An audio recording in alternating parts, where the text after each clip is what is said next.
બોટાદ જિલ્લાના ગરડા તાલુકાના અનીડા ગામના શખ્સે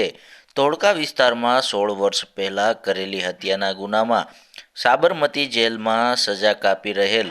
કેદી 16 વર્ષ પહેલા 1 મહિનાના જામીન પર મુક્ત થયા બાદ નાસી છૂટ્યો હતો,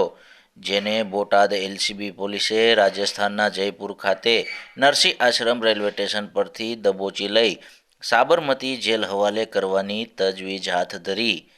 પોલીસ સૂત્રો પાસેથી મળતી વિગત મુજબ બોટાદ જિલ્લાના ગઢડા તાલુકાના અનીડા ગામના વતની ભૂપેન્દ્રસિંહ ઉર્ફે ભૂપત નરસિંહ બારડ, જેઓએ 1998માં અમદાવાદ જિલ્લાના ધોળકા પોલીસ સ્ટેશન વિસ્તારમાં હત્યા કરી હતી,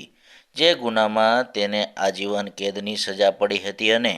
તે આરોપી સાબરમતી જેલમાં સજા કાપી રહ્યો હતો, જેણે 2008માં જૂન માસમાં 1 માસના પેરોલ જામીન પર મુક્ત થયા બાદ સમયસર હાજર નહીં થતા અને આજ દિન સુધી નાસ્તો ફરતો હતો। આરોપીની બોટાદ એલસીબીની ટીમ ટેકનિકલ સોર્સ તથા હ્યુમન સોર્સથી તપાસ કરતા જાણવા મળ્યું કે આરોપી હાલ રાજસ્થાનના જયપુર ખાતે નરસિંહ આશ્રમ રેલવે સ્ટેશન ખાતે રહે છે, જે અનુસંધાને બોટાદ એલસીબી પોલીસ દ્વારા રાજસ્થાનના જયપુર ખાતે તપાસ કરતા આરોપી ભૂપેન્દ્રસિંહ ઉર્ફે